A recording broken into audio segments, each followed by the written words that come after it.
ABP also are very glad that you accept our invitation, okay? Thank you very much. Sandro, é contigo. Okay. So good afternoon, everyone. You can all hear me, I think, right? Okay, so it's my pleasure to be hosting this event and introduce you to Dr. Axel Spickenheuer. I hope I got that right this time, Axel. Okay, fine. Dr. Axel, I'm gonna read a brief resume. Okay, Dr. Axel Spickenheuer studied aerospace engineering in Dresden, in Japan. Since 2005, he works as scientist at the Leibniz IPF Dresden and leads since 2011 the Workgroup of Complex Structural Components.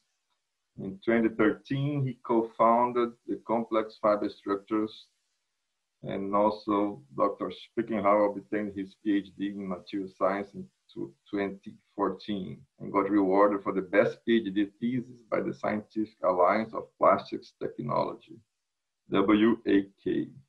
Since 2018, he's a lecturer at the Department of Design at the University of Applied Science, Dresden, with over 100 publications in peer review, papers, conference presentations, and posters.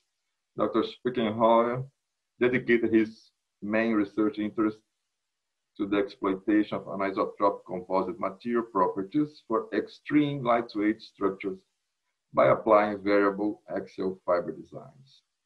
Within 15 years of work experience, Dr. Spickenheuer was involved in the development of new approaches for designing variable-axial composites, the application testing of those novel methods for the manufacturing of extreme lightweight parts, as well as in the experimental testing of such structures. So it's my pleasure to ask Dr. Axel to start his presentation. It's very nice to have you here. I thank you again for accepting this invitation. And as we talked before, I mean, your presentation, just to let the audience know, your presentation would last something around 50 to 60 minutes. And after that, we're going to do some questions. But if the people want to ask questions, I'm going to use the Mentimeter here. So if you check your mobile phone now, you have the opportunity to type your questions there. Okay, type your name and questions, and I'll be reading that, and I will select some of them to do to Dr. Axel and leave some to the end also. Okay, so Dr. Axel, please, you can start. Thank you again for accepting this. Yeah, Sandro, thank you very much for introducing me, and also Andre for inviting me to have the chance to give a presentation on the topic. Sandro already explained, so it's quite a big honor to speak in front of, and actually the first time to speak in such a well, online seminar for such many people here. So thank you very much for inviting me. I would like starting well, explaining where I am. So it's the other side of the of the world. So we are in, I'm now talking now from Dresden, Germany. So Dresden is a 500,000 people city in the southeast of Germany. Actually, it's a quite beautiful city. We have beautiful landscape and a lot of chance to have a good life here. And we are also a quite scientific place in Germany. The research institute I'm working in is the Leibniz Institute for Polymerforschung in Dresden. It's a research institute founded in 1948 and have nowadays about 500 workers working within 5 institutes. Most work is dedicated to polymer science, or all work is dedicated to polymer science. We have a quite amount of guest scientists, and also this is the reason why we got in contact with Sandro and his group. So we have a joint CAPES DAD project ongoing, and well, I got a little break due to COVID-19, but we hope to continue it as soon as. Yeah, the IPF is a co-funded institution between the federal and the state government. They got basic funding of about 50%. The rest of it must be received by third funding opportunities. The material science we do is polymers, starting on the nano scale. So we got a lot of polymer synthesis experts in the IPF. We have quite a strong team in the micro mesoscale scale material design, especially on the interface of, for instance, fiber reinforcements to polymer materials. And my work is mostly dedicated on the macro scale. So we are working on the interaction, especially on composite materials, the interaction between the material and the actual part, structure, behavior, and properties. When we're talking about lightweight structures, we have, of course, a high demand to reduce the part mass and also deformations. There are a few others demands, you can collect them as well. On the other side, as a material researcher, we have the possibility to take in our toolbox and look for a material with a low density, and maybe we find a material which has in the same way a high Young's modulus in order to decrease the deformation of the structural part. So actually what we are interested in is a material which got a good ratio between stiffness and density, and this should be as high as possible. But in reality, we found materials which have basically similar properties. So material lightweight approach is not that easy. So it has always been supported by a structural lightweight approach. If you look at standard or classical metal alloys like titanium, aluminum, or steel, so you see basically one constant ratio. If you look for cheaper plastics like polypropylene, even with some glass fiber reinforced, so it's far beyond.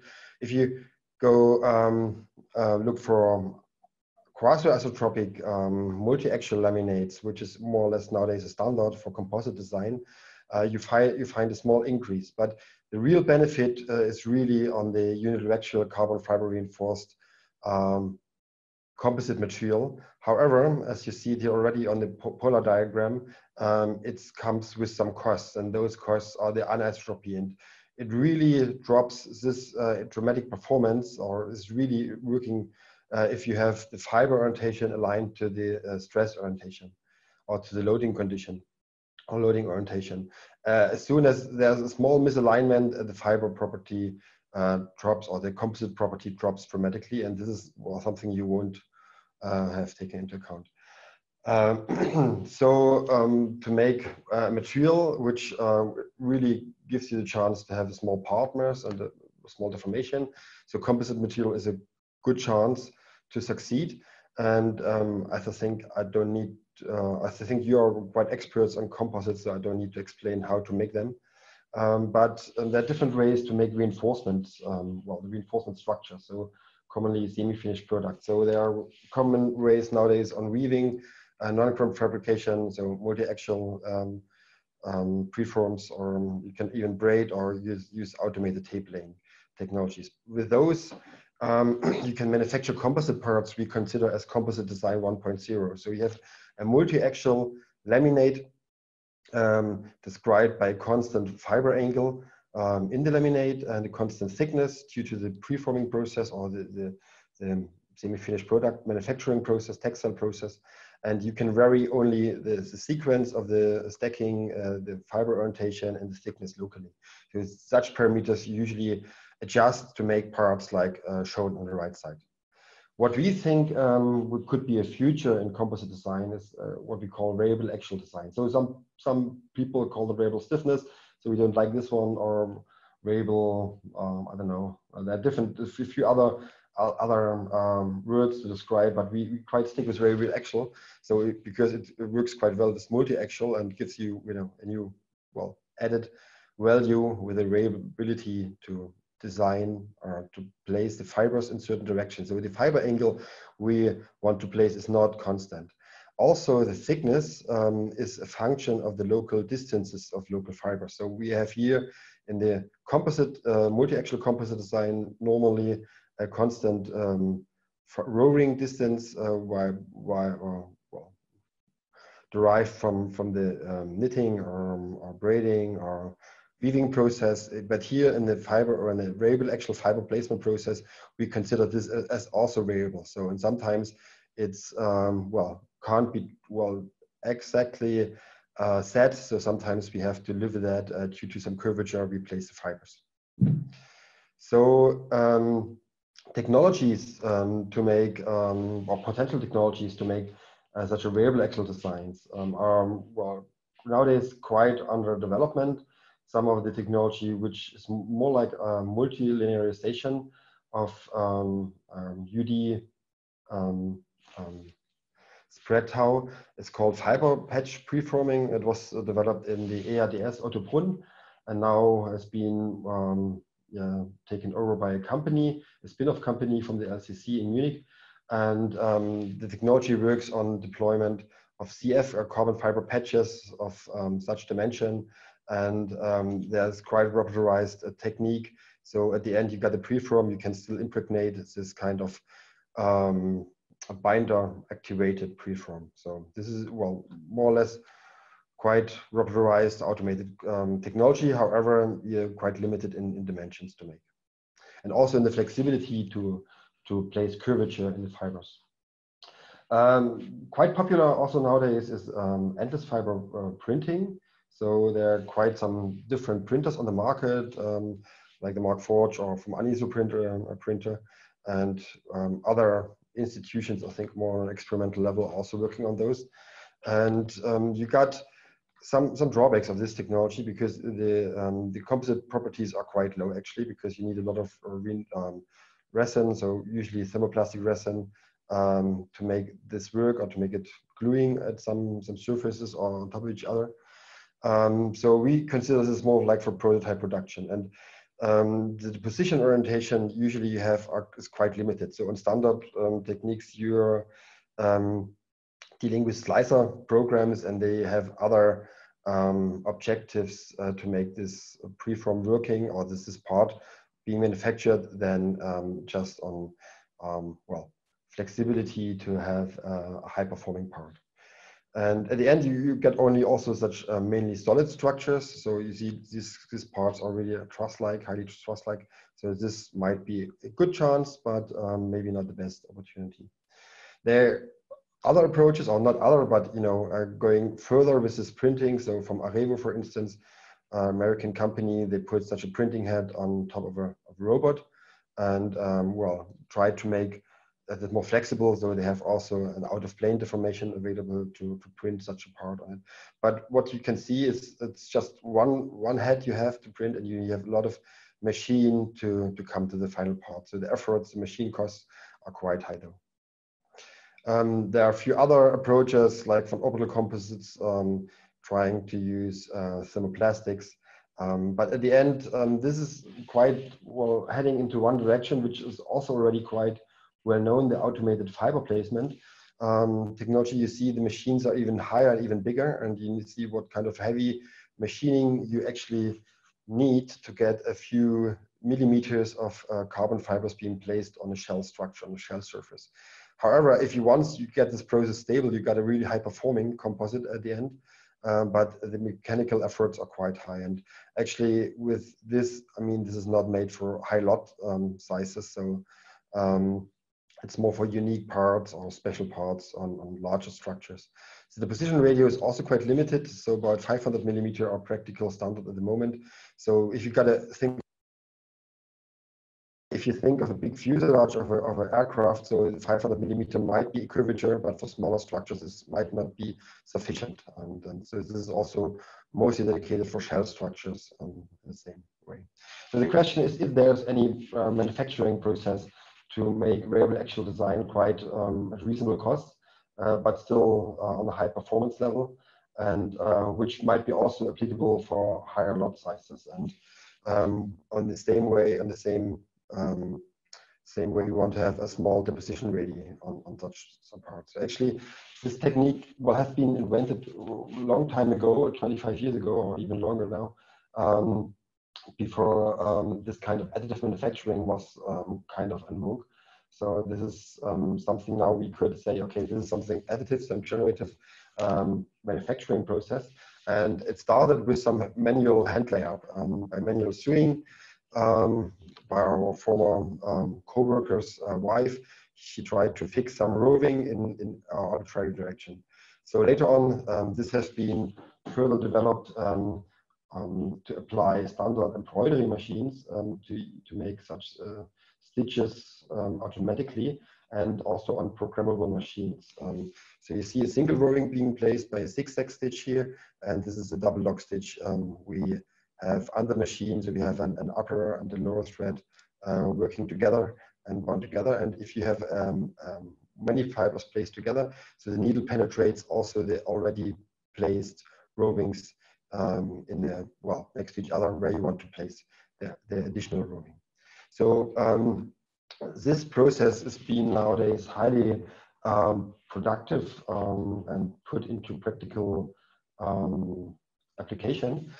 Therefore, multi-head machines are used. So this enables also quite a productive process. So compared to the 3D printing, where you usually have one head, of course you can parallelize this as well, but you don't see this so much. So this is also mass product ready in the same way. And the base for this is modified standard embroidery machines. Nowadays, they got a lot of improvements for well,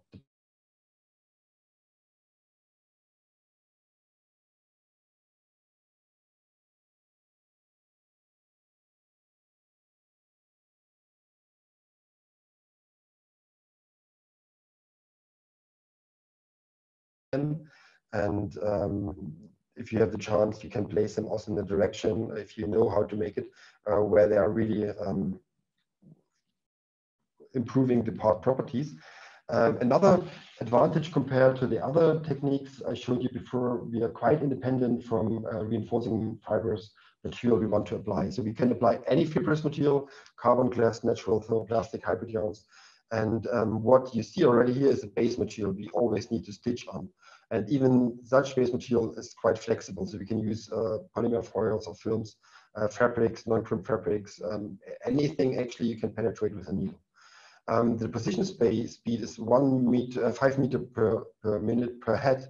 So on a 10-head machine, you get 50 meters per minute, which is, I think, in the dimension of a nowadays typical AFP machine. Sub-preforming, well, is limited to the Bircher frame, to the machine size. So, and thickness, usually we have about 6 millimeters you stitch on one preform, but you can stable or stick several preforms on top of each other to gain or to achieve thicker parts with higher thicknesses. And the most important thing, we can generate small radii down to 5 millimeter, kind of depending on the applied roving, but with a 12K HT roving, this is easily. This process is being quite successfully for our work group. So nowadays we have 3 spin-off companies funded already. I want to show some examples some of those companies do. So these are currently typical TFP applications. You see not so much shell structures, but more parts with a more compact aspect ratio. So like cranks for bikes or lever for bikes, and also for the sports industry or machine industry.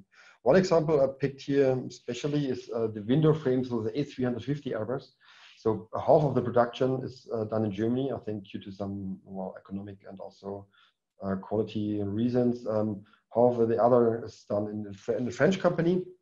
Our spin-off company, Hightex Verstärkungsstrukturen, is, well, not currently, but well, in the pre-COVID-19 world, they produced about 50 pieces per day. So their parts are highly complex. So they consist of several 5 to 7 several plain manufactured preforms, and they put on top of each other and then binder activated. You see they quite complex. Okay. Other applications we do just to demonstrate the capability of the technology is like a recurve bow riser called REC 16. We developed this close by University of Applied Science with a design team there, and we received the Czech Innovation Award in 2017. The GAC is the biggest world's biggest composite show in Paris. Okay, so this is kind of introduction into the technology and into, well, the flexibility of the part. I would like to tell you a bit more about our most recent research, and I want to concentrate on the part design because this is something my work group is really dedicating most of its efforts, and therefore we're developing numerical methods for the design and optimization of variable-axial fiber reinforced parts.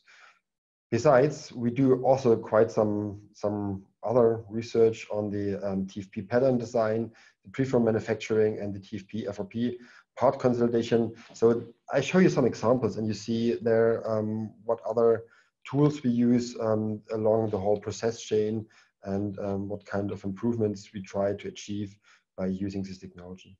So okay, but starting with a general introduction in the disciplines of structural parts and on the lightweight aspects. Yeah, so you got quite some possibilities. If you start thinking of a lightweight structure, you could start with choose the architecture. You can think of a shell structure or truss-like structure, or only structures where they allow tension, like a string or so to apply. You could think of changing the topology of the once decided shell structure, for instance, by adding some holes manually, or can use topological tools or topology optimization tools nowadays widely available. You can combine this, and well, changing topology is not the only thing. You can you also have to adapt the form of the holes you generate or you put into a certain design space. And by such a process, you can, for instance, decrease the stress intensity in corners or certain local areas. Another way to, well, once we're really closer to a final design shape, you can think of a cross-section optimization process by changing, well, it's like a construction lightweight approach. You can change the areas where you want to put the parts, the most mass of the part or the most amount of fibers. And you can also doing a direct material optimization by not changing the shape or the topology and just replacing the material, for instance, with a multi-axial laminate and changing the order of laminate angles, or what I said before on the multi-axial design. Or you can think of how a variable-axial design should look like in order to have a higher performance of a part. I would show some examples here during my talk on the topology optimization, on the cross-section optimization, and material optimization. And starting a little bit with history on variable-axial composite parts. So this topic, well, there was one guy called Mitchell in 1904. He was quite ahead of his time. So he found an analytical, or he developed an analytical solution of mass minimized and stiffness maximized truss-like structures. However, his approach is mostly suited for special structural cases, so it's a strong limitation. It's not applicable for multi-load cases, and really no practical use possible. However, nowadays such a structure is, well, very often used to benchmark other approaches which have been developed on computational optimization strategies. So one strategy, and this is what people think of first when they think of a variable-axial or variable-angle design, is to use a principal stress design.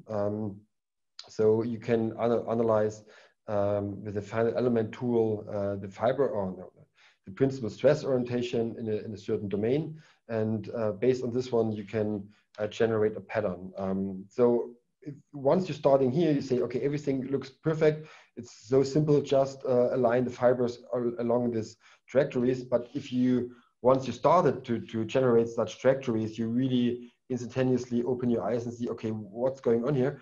I want to have the load introduction or not in the clamping zone a constant amount of distances of the fibers, so to generate a constant thickness, but at the end only a few potential row rings or trajectories here in that case well, will end at the actual load introduction. And this is something we really are stuck with the principal stress design. So on the practical consideration, it's rather difficult to make this really working. Additionally, such a design is also limited to single load cases. So if you apply a different loading at any corner, so the trajectory pattern looks totally different.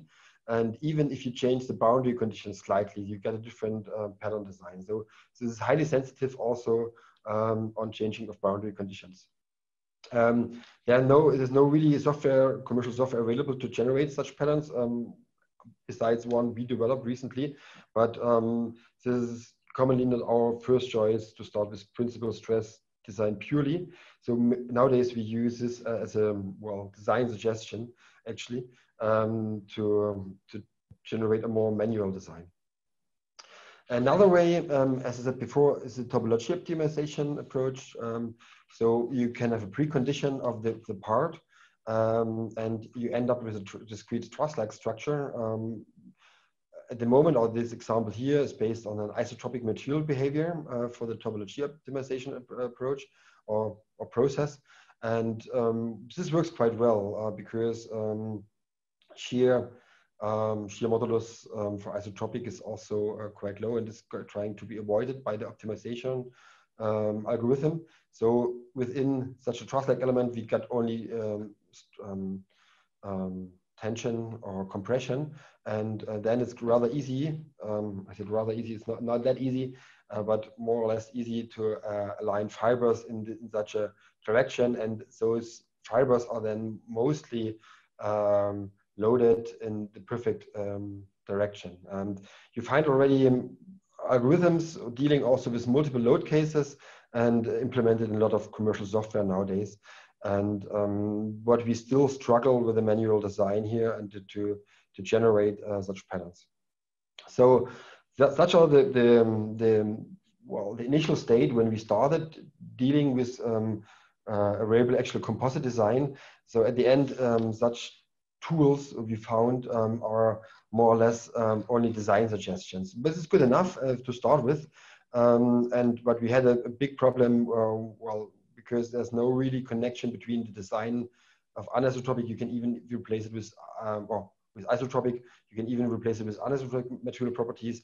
But due to the fact you consider the local thickness variation, the corresponding between the fibers and the final element calculation models are not given by nature. However, we started with that, doing some experiments and looking for a part which is a bicycle brake booster, which is our tension beam actually for variable-axial design. The challenge is on such a well-known part to have such a part designed with the minimum mass and the maximum structural stiffness. So as an engineer, you'd say, okay, you put at the outer edge, like an I-beam, the most of the material in between, you're trying to make some shearing, some shear loading, plus minus 45-degree composite. However, we tried different approaches, and one of the most successful one was using topology optimization. I think this work has been conducted in 2009, so quite at the beginning when topology optimization became popular. And based on a given design space, so we had a commercial aluminum part given and took the outer shape, we conducted an topology optimization together with a partner in Karlsruhe. And well, I mean, this is a quite often shown reference on the biological bone structure, also generating such truss-like structures according to load carrying structural elements inside the domain. After this, we got the result, the topology optimization result. We made a redesign, and we made, based on a redesign, a manual drawn trajectory paths. We connected all lines, so it's a closed loop for one stitching, and you see actually the fiber placement here shown in the video, how the fibers are placed on them. In that case, it was a glass fiber filament woven fabric. And yeah, well, this is the preform. After this one, after the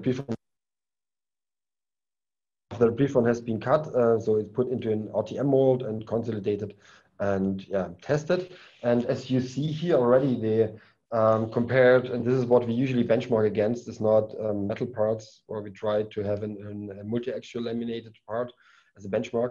You see the higher, well, the really high chance to avoid fiber offcut material. So in this special case, it was about 90% of carbon fiber offcuts and a reduction of offcuts. And in the same way, we got a dramatic increase in the mass specific stiffness. So the structural stiffness normalized by the mass, so it's like a performance value, and which increased about 130%. So it's the same material, same resin, same carbon fiber, but the fibers are aligned in different directions. And this has a big impact also on the whole economic debate nowadays, not by recycling parts, but or recycling composites or recycling polymers, but on a much earlier stage by avoiding the waste at the end. So working on a minimal design, but fulfilling the same properties or even better than you achieve with conventional laminate strategies. Another example we also developed in really early stage, even we didn't have the chance to calculate such, was a lightweight stool. So this is not a lightweight stool, this is a wooden stool. It's a composite anyway. And there was a request within a European framework program where we got a project to design a demonstration part with a high public impact. And therefore, we are engineers and not good in well, making good designs. We collaborated. This was our first collaboration project with a design team from the University of Applied Science. And we came up after many iterations between designers and engineers with such a shape, which have been then flattened for the manufacturing, for the TFP manufacturing process. As you see here, part of the preform is generated, and we decided to make the infusion process with a vacuum infusion based on a negative mold consisting of 4 parts. And this is actually the actual stool manufactured. And I have a video. I hope this video can be seen. So this is an explanation video shown in a commercial exhibition for the part. And this is our design team of 3 young, well, design students working here together with a colleague of mine, determining certain truss areas which have to be considered in the final, well, designed shape of the part. You see several mock-ups have been made and also tested by the persons, by the designers. And once the final shape has been clarified or have been found, that the pattern, so it's like a 2D CAD pattern has been generated or, well, yeah, manually drawn, and then converted into a CNC format for the Tashima, well, stitching machine. Well, sorry, Tashima is the brand of the machine we have, so it's a TFP. And yeah, manufactured as you see it here. So this is a machine we have in our lab and used for, well, daily work of preforms. After this, the glass fabric was cut just in the areas next to the preform, next to the carbon placed carbon fabric. And you see the really flexibility of the TFP preform, and the TFP form is then draped or placed into the mold, negative mold. We got several silicon fillers to the halls of the truss-like structure, and as you see here, it's a standard vacuum infusion based on vacuum-assisted process, so including a membrane is then applied. We get a vacuum, and cold curing resin is flooding in, and yeah, it's cured for 12 hours, and we got a post curing for 60 degrees for another 12 hours at the end. And well, then the sample everything looks quite fast here, so it takes about 3 days. So to manufacture one preform for stool is about 45 days on a one-head machine. So if you think of a 10-head machine, for instance, so it would be, well, about 5 minutes to make one. So this is quite reasonable, I guess. And yeah, and it's usually, if you got a vacuum infusion, you have to trim the outer edges, but this part has a lot of outer edges, so a lot of rework is necessary. So in this moment, this is manual work, but it could be also done by some robotic CNC machine, for instance. Yeah, okay. At the end, we got a part which has a carbon fiber mass of about 300 grams and the total mass of about 650, depending how much resin is flooding in, so you can't control it so good usually in vacuum infusion. And a collapsed slate, we actually must be higher than 200 kilograms. We loaded it, and but didn't collapse. So yeah, I can't tell you the real number, but about 200 kilograms is quite a big good one. Actually, we tested a smaller version, sixth of the size probably, with about 100 kilograms. So me standing on this one, this worked quite well. So we could assume the other one is definitely also withstand higher loading. I said before, of course, it's a quite successful demonstration part. So it was shown at Deutsche Museum in Munich, which is quite famous technology or museum for technology in Germany, and the German Plastic Museum. So we got also nowadays our place. The whole process for the stool manufacturing, also the brake booster manufacturing, started or has been conducted on the more or less since the development of the TFP process applied process chain, so more or less just experimentally. So we got a part design, maybe accompanied by some isotropic calculation, and we got a pattern preparation, a preform manufacturing, consolidation, and part testing. Though at the end, if the part failed, though with the stool, it was more or less luck. That is, no, not really luck, not really just luck, but we couldn't prove it numerically prior to the manufacturing. At the end, usually you have iterations for days or weeks, and you can decide if your demands on the part, structural part, are fulfilled or not. If so, so maybe the part is oversized. You never know. If not, then okay, you have to go through all the process steps to rework. So this is something we really needed a change. And in 2013, we developed a method where you can FE model for plain variable axial structures parts prior to manufacturing. We developed such a pre-processing tool for FEA at the IPF, which has been initially called AERPS. Now we derived it into a commercial tool called Structure, and this is commercially available, and where you can calculate on any given trajectory paths FE model, which incorporates local thicknesses and also local fiber orientations. And with that, such a part, you can do then your structural assessment, and then within minutes or hours, anyway, a lot of time saving compared to the pure practical way you can generate parts or can design parts, improve parts prior to the manufacturing. And then, of course, could be tested and validated at the end, and which is a common process for high-performing parts anyway. The approach we developed here is based on an overlay process. We have a 2D base mesh. So we usually work in a 2D domain for such modeling in the beginning. And then we overlay a fiber pattern according to this outer shape.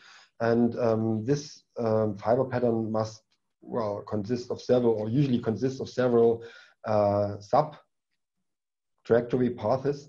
One condition is that within such a trajectory path, there must no crossing lines. So if there are crossing lines, such a trajectory pattern should be separated into a different layer, and then we got an overlay on top of each other. But this is actually quite as it works on the additive manufacturing or the generative manufacturing process anyway. So it's quite good reflecting also the physical reality here. And we analyze within such a base mesh. So you see in the plane reference here, this one is the base mesh.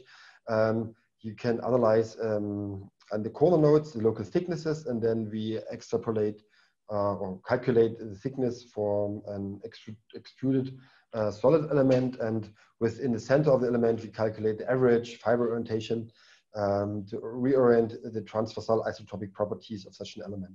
And this is also the reason why we should not have crossing lines. If you should have crossing lines, so the average fiber orientation would be, a middle average angle between the two different directions. So that's the reason why we need to separate it in different layers. And once this process has been conducted, so we have several elements. We implement some gluing areas in between to have node incidents, coincidences guaranteed. And yeah, this is basically the main process, which you see here, considering local thicknesses in some areas. And we can also split it then and see which layer, what stresses are working, and then trying to make or find countermeasures to improve the structural performance. With this tool, we're now training ourselves, because it's a rather new process. Well, numerical design is not that new. As you know, for conventional isotropic metal parts, or even for multi-axial parts, there are a lot of design or pre-processing tools available. But for such specific TFP process, for us, it's quite rather new. And we still need to train, and also on the same way try to further develop our tools, our modeling tools further. And we're quite happy to collaborate with a student or car-racing team from the Technical University in Dresden. And we got quite some challenging parts from them. So this is like a rear wing attachment. As you see, initial design is also topologically optimized, but made of aluminum. And the plan was to reduce the part dramatically, as it's really important, because it's really got a really high location, and we want to reduce mass in that area. And the load conditions, or the loading conditions have been well known. Topology design has been started, and then based on, or has been achieved. And based on this one, we got an initial fiber layout and contour design. And based on the initial calculation, we found areas that might be reinforced additionally. So you got different TFP rear wing attachment versions, and we evaluated them. And you see here already kind of a benchmark between the original aluminum. You see in the bottom the mass specific stiffness, and the actual part mass and the upper chart. And well, we decided to not go with the lightest, but with some additional attachments for clamping or bolted joints. So this is actually the actual part we finally produced, but it still got a 3 times higher mass specific stiffness compared to the aluminum part, or 2 times higher, or about 50% increase compared to the multi-axial similar part. So this is quite still a dramatic increase. For such a we also added in new technology, because it's a rather big dimension, and we wanted to also wanted to have it stable or stiff in bending, and therefore we made a stitching process on the core material. This is a gun core material made of small glass marbles woven or implemented into a non-woven fabric. And you see us here stitching on it. So as I said, we have a high flexibility on base materials. This is something what I meant. And yeah, this is the preform manufacturing process for the rear wing attachment.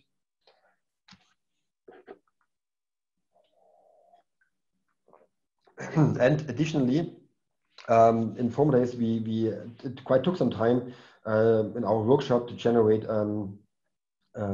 molds which have a contoured surface, because due to overlaps here, as you see here in the left-hand pictures, we got quite some thickness increase when rovings crossed each other. And so we came up with the idea to 3D print the surface. So we got in our tools the possibility to analyze the thickness profile, and then printed, and then we make a silicon cast with a mold and use this for the more or less direct infusion process. It turned out that the actual costs compared between an aluminum part and a TFP, CFRP part are a little higher though, but in terms of performance, we got a drop of about 50 or nearly 60%. So it's not only about total cost, but also you have to think about the performance of the cost. So this is quite, well, good outcome of such a tool. And not only for us, as I can show you the presentation or this as an example here, but also for the team. They have been one of the circuits in Italy in 2016 back then. Okay, so this is kind of possibilities for designing parts, but the question is, how can the lightweight design further be exploited? And there are some new approaches we're working together. For instance, with Japanese partners, in that case, Tsushi Nomura from Toyota Central Research and Development Lab. And we tried not only work with an isotropic topology design, but also go further. And Tsuyoshi is working on an anisotropic topology design, which I pointed out a few details on the truss elements here. Once you calculate such a part with isotropic material properties, so this anisotropic is not performing as good. However, once you must or you have to take into account the local fiber orientation. This is something we are now working also within a joint research project with Japan to make this anisotropic topology optimization approach applicable for variable-axial composite design. Because we found one thing that this isotropic topology design with a manual fiber layup is already quite high performing. However, if we have to well, more or less automatically or manual generate such crossing sections, and fibers are more dedicated into outer and inner sections. However, if you think of considering the fiber orientation, so something similar to the principal stress orientation you saw at the beginning for a truss-like structure, the performance is further increasing, and I'll show you how much or how much it could be.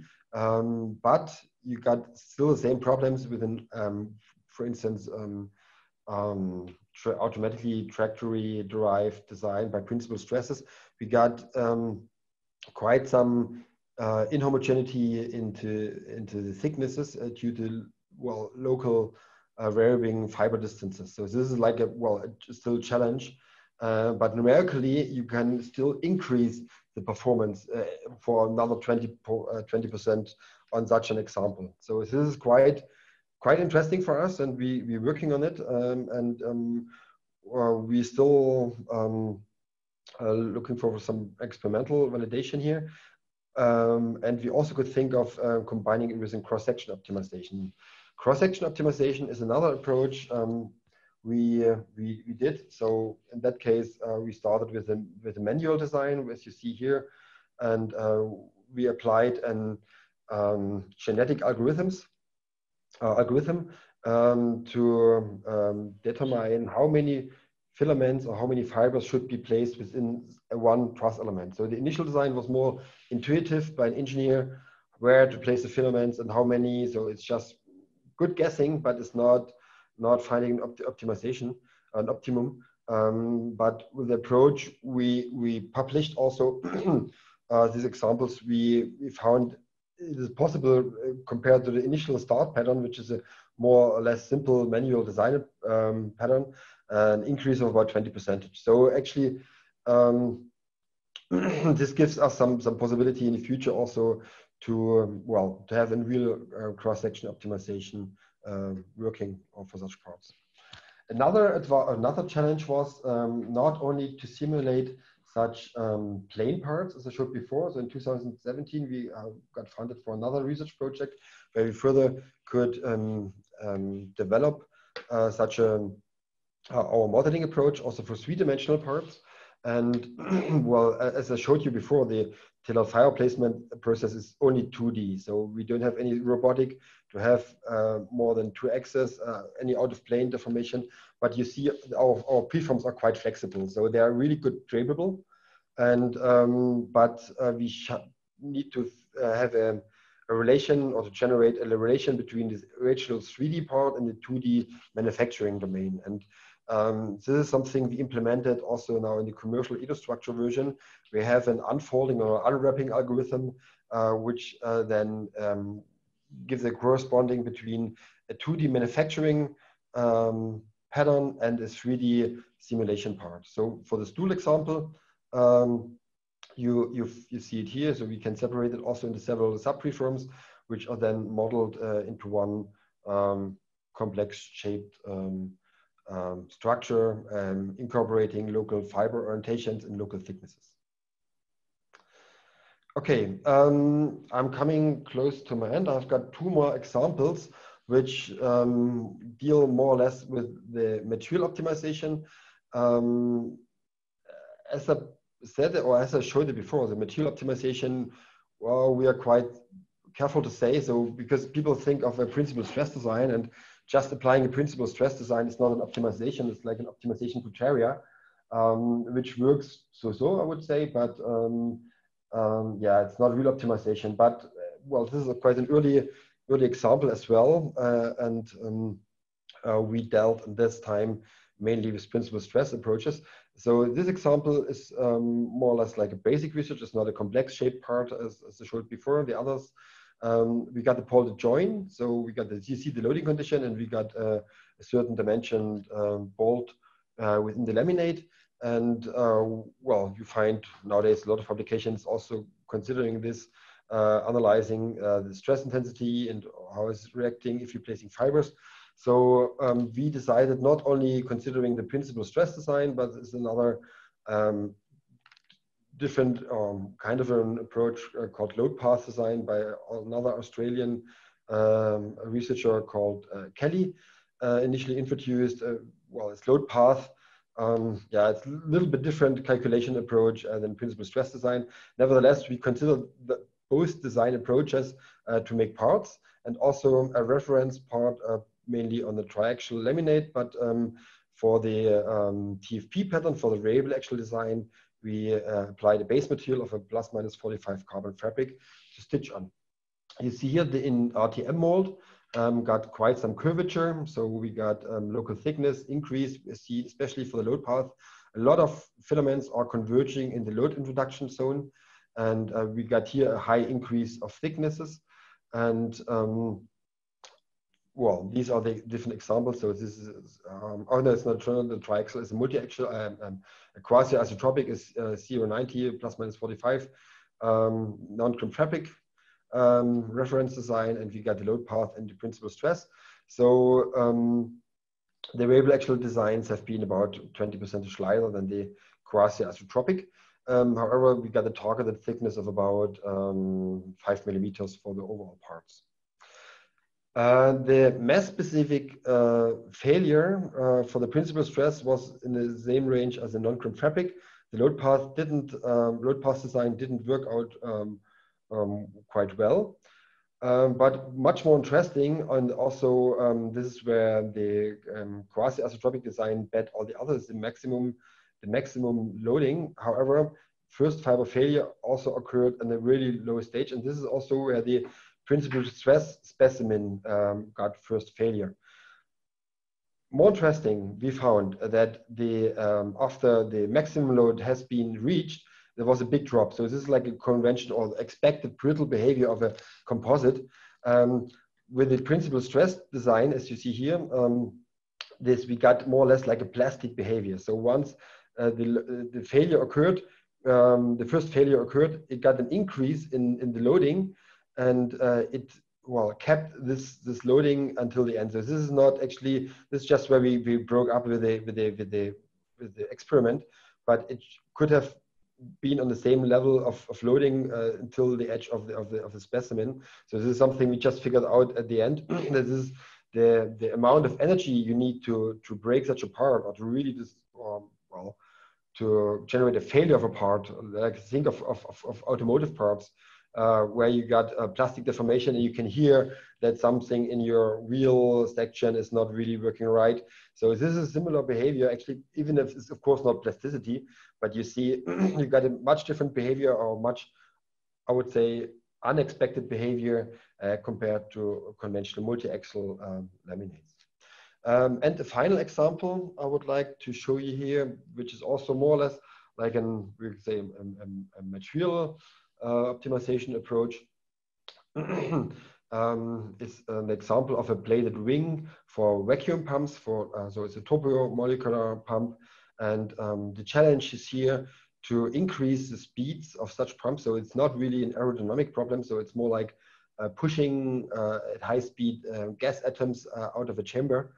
And the current rotating speed is limited up to 33,000 RPMs due to the, applying already really high strength aluminum material or alloys.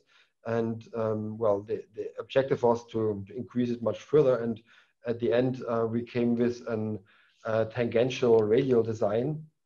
So for such a part, we had such two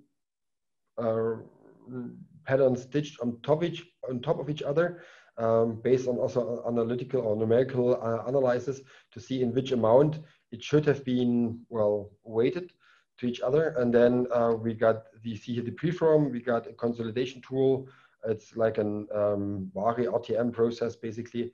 And after this, the blades have been milled out. So this is not really the best process, but even though the rotation speed, the standard rotation speed, was about 35% higher than the aluminum alloy type, and on the standard or permanent rotation was about 45 RPMs, and the rotation speed at failure was even at 60,000 RPM. So if you think of the formula, so the forces are power by 2 from the rotation speed, so it's really dramatic increase compared to the before applied aluminum alloy. Okay, coming to an end, I think I showed you some of the work we do, and hopefully you caught the idea that how capable a variable-axial design actually is. But there are of course still a lot of things to work on, like for instance the local material performance. As you see, the stitching process could generate some weaviness, so in plane and out of plane of the roving. So we worked on, or my colleague Kai Ulich worked on methods for a mesoscale modeling approach to consider local fiber or local fiber volume content variations. We invest a lot of time in developing new methods for optimization, for the optimization of such truss-like structures, of variable-axial structures or truss-like structures.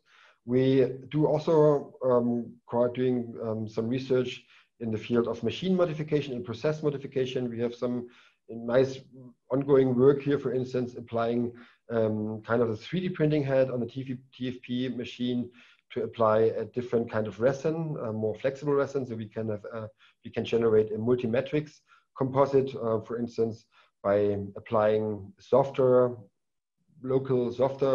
resin to generate flexible joints for prosthesis or orthesis, and also for the whole process chain of variable-axial composites. We still learn and trying to adapt our methods here and to improve our methods. So coming to an end, I would like to thank once more for the invitation, and also for the many listeners, and I would be happy to answer some questions in case if you have any. Thank you very much. Okay, thanks a lot, Axel, for this brilliant presentation.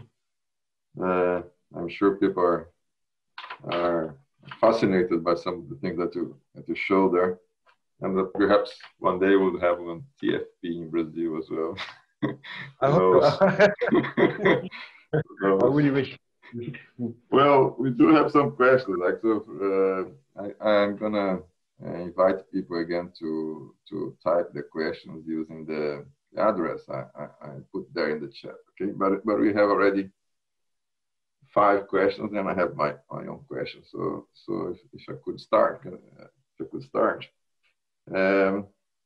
actually, before I start, I just want to say that we had more than 300 registrations, 36 companies, different companies actually, and 79 different universities, even from USA, Italy, Portugal, and Uruguay. So I hope that many of those people are here now.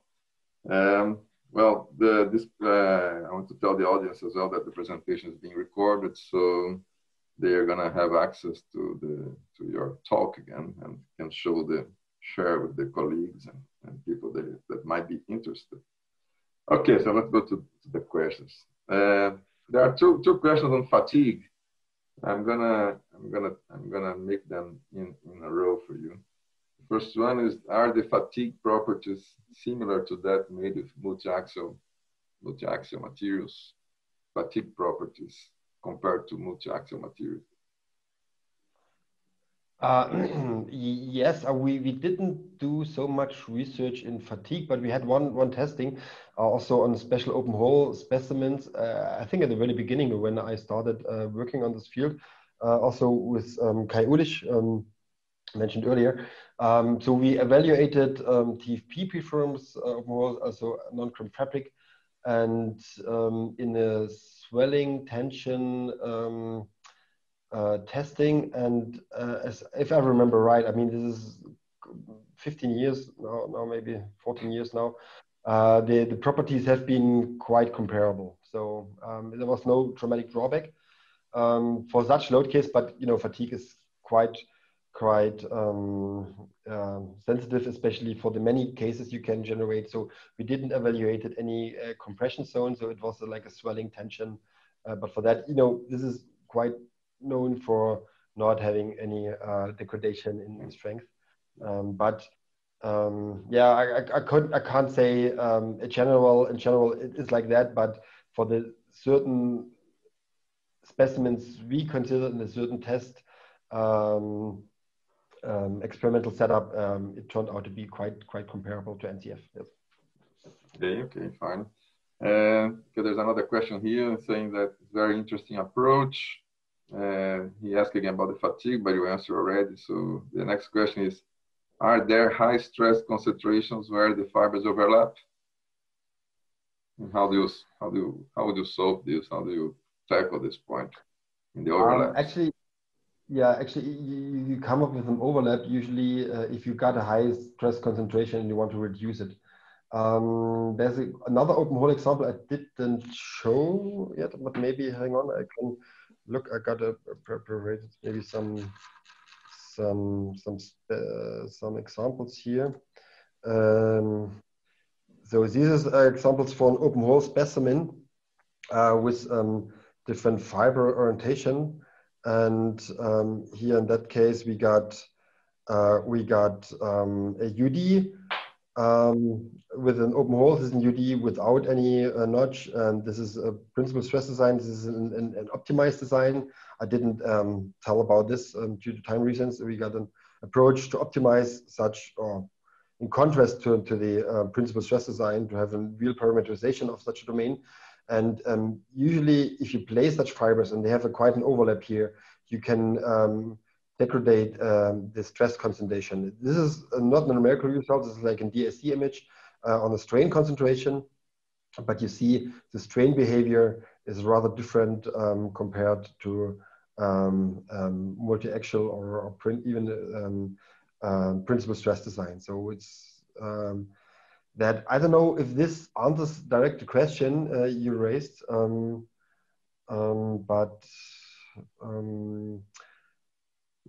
yeah, but we don't see any by overlapping, no real concern. But maybe he was referring to crossing also. I don't know. Maybe he could explain a little, or this.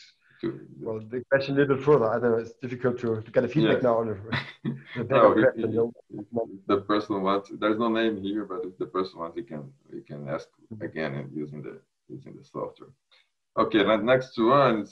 It's about what I'm going to translate this one because it's in Portuguese, but what are the fabrication process more used with such reinforcements?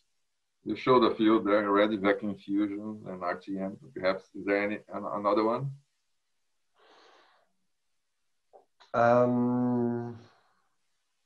Yeah, well, actually, just today I visited a high-tech company. They use TFP for helicopter structures, also for even aerospace structures. So for rocket motors. So these are also manufactured parts. We use TFP also. I didn't mention in detail the second spin-off company called Q-Point Composites. They use TFP for stitching carbon rowings in a certain shape or a certain meander, and implement this as an electrical conductor or heating elements into glass or carbon fiber laminates in order to heat up or to generate molds with high heat up speeds. So you put the carbon rowing or the carbon pattern just beneath the surface, right. and everything is like a carbon material, and then you got really fast heat up tools for binder activation or even RTM consolidation. And yeah, well, there are quite some other applications. Some of them I don't know. They are kind of secret in companies. So these are some examples you can catch up. People or companies show at exhibitions. Okay, but considering the process most used to impregnate the fibers, then you could mention RTM in vacuum fusion. Another one that the process to infiltrate to impregnate the fibers, the dry fibers. Okay. Yeah, okay. So we did research on using tauprex, so thermoset tauprex, which haven't been first, in my opinion, not being considered working because you got some fine mechanics of the metal pieces and the stitching process. You see, it should be really precise. However, this worked out actually quite well. So you just need a hot pressing process, and now much more popular. And I didn't show this as well. We applying, or just mentioned it, we could apply, and we do this. Apply a hybrid yarn, a thermoplastic hybrid yarn based on glass or carbon reinforcing fibers, equipped with some polymer fibers, could be PP, could be polyamide or PPT, other thermoplastics, and then you make the preform like organo sheet, and then it's not consolidated, it's still flexible, and then you can compress it. And research is going on to use semi-molds, so semi-discrete or semi-solid molds, and applying a membrane, silicon or film membrane for final contact. I just answered the other question here that is asking about if you can use pre-impregnated toes in the process, but I think you answered already. He's worried about increasing the fiber volume fraction. What's the typical fiber volume fraction that you get in the final part? Yeah, well, it's depending on the process. So with vacuum vary or vacuum assisted resin or infusion or vacuum assisted process, 55. 55. 58 is possible. But if you use RTM, a solid RTM mold, so 60 plus is also possible to achieve. Okay. But you still have to consider the local thickness variation and to adapt the mold that it's not or have an over compression, and then it could raise dramatically to over 70, which is not good then.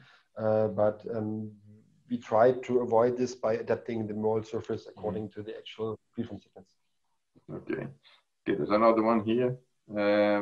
Any trials made adding expansile microspheres? It's a lightweight filler. The sphere, hollow spheres, into the formulation too. I think he's worried about decreasing even further the weight of the final part, but I don't think it would fit there, right? Oh, I didn't get the question. Yeah, he wants to add hollow microspheres. It's a lightweight filler into the formulation. Yeah. Would it be possible? But then you would have to process with the RTM or something, right?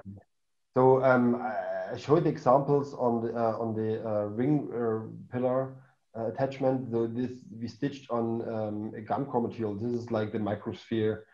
This is non-woven fabric with micro glass microspheres implemented or incorporated, and this is our sandwich core material to increase the bending stiffness. So I think you could think of implementing it into the resin. We never done this before. I don't know what would be the effect, but actually it is in the core material anyway. So I think it's feasible, but I don't know what would be the effect if you implement it into the composite itself, in the carbon composite itself. So might be possible, but the outcome, I don't know. Okay, there's another one here. I'm not sure it fits too much, but anyway, do you think this process could be used to produce some fiber metal laminates different from the commercial ones? Fiber metal laminates? Yes, I don't think it. You're a little far from that. What? Yeah, I'm not sure about what he meant also, so let's skip this one. Okay. Actually, there's another one. A different topic now.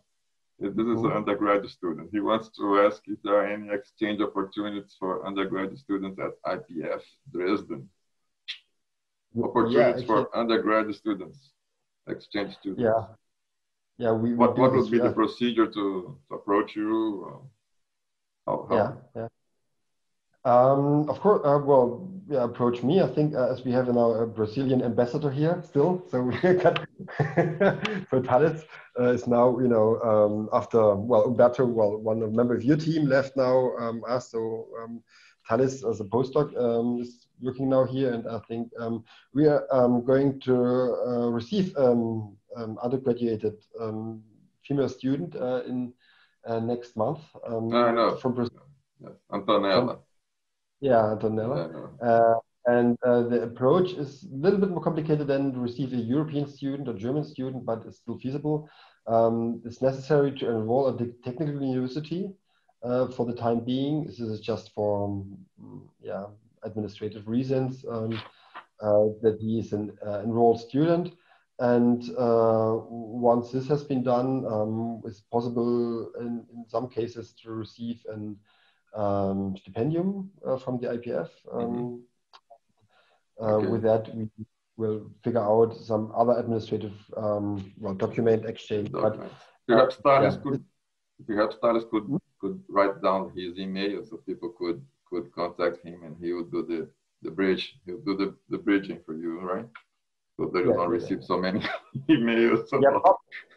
Problem now is Antonella is coming from France, so it's rather easy for traveling. I mean, due to the COVID restrictions. But I think at the moment it's a little bit tricky. It's not the best time now. Perhaps he's talking about 2021 or something, 2021.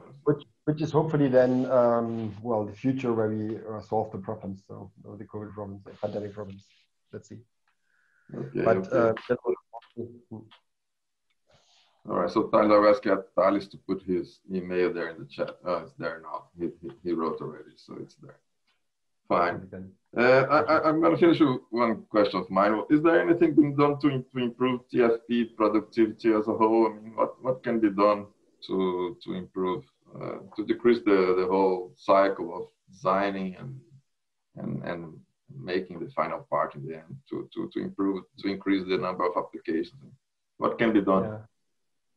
One limitation for production lot sizes at the moment, it's not feasible to make cheap automotive parts. So this is like a drawback, and this is mainly due to the fact that a lot of manual work is still involved. So the pyro placement process is quite automated, but you got still some handling efforts to set the base material into the machine, to remove the parts, to remove the preforms, to cut the preforms. And this is something we could think of as a future development, to have such a process automated. Because, the fire placement process is quite automated, but then you like an automated virtual frame implementation and removal, and then transfer to cutting devices, laser or conventional CNC cutter. So this is something we could think of to improve, and this would help a lot to improve the overall manufacturing process time. Okay. I'll just get a new one from the audience here. That's perhaps the last one, I would say. Longitudinal compressive strength is highly influenced by fiber misalignment in unidirectional laminate. How is the compressive strength of variable axial composites? Compressive well, compressive strength is mainly determined by imperfection. So if you consider a curvature out of the loading direction, it depends really on the loading direction then of course it's like an imperfection.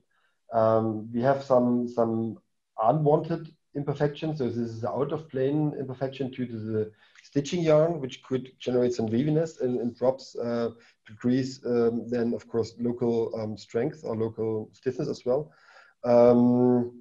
But if you compare it in performance, so it's really in the same range for static as an NCF. So because you have also threads for keeping the NCF together, so it's not that far away. So yeah, you can generate UD, which is in the same level where you use only a small amount of stitches and can try to avoid waviness in and out of plane in the same level as a prepreg, as an UD prepreg. So but if you need a lot of stitches and then fixate, especially in the areas of curvature, then you of course generate more stitches, and that could have an impact on the compression strength, of course. But it's still in an acceptable range. I can't give you any numbers right now, but from experience, as we also from our successors who did a lot of basic work in this field, we know it's not that bad. Okay, I think that's it. There's a lot of, you answered a lot of questions here. That's a very interesting topic. I'm sure people would have more questions to ask, but we have to finish now. So Axel, I'd like to thank you again for such a brilliant talk here. It's been an honor to have you. You're the leading scientist, one of the leading scientists in the world on TFP, so it's quite an honor to have you here. Thank you again. I'm gonna pass it on to André, who's gonna do the final announcements there. Okay, but that's it for you, Axel. Thanks a lot. Thanks a lot for your presentation, and thank you all for watching. And I'm gonna pass now to André for his final comments. Thank you. Thanks, Sandro. Thank you very much, Axel, for this brilliant talk. Very interesting. I will now speak in Portuguese, okay? Yeah, of course. Bom, pessoal, obrigado pela participação, tá? De antemão, já convido vocês para o nosso próximo seminário, que vai ser no dia 30 desse mês, com o professor Andrea Manes, do Politécnico de Milão, lá da Itália, tá? Na semana que vem, nós vamos começar a divulgar e liberar as inscrições para vocês, tá? Então, acompanhem as novidades ali no nosso canal, no Facebook, e qualquer questão vocês podem entrar em contato. Obrigado novamente pela participação, desejo a todos um bom resto de dia aí, um abraço, se cuidem, tá? Tchau, tchau. Bye, bye.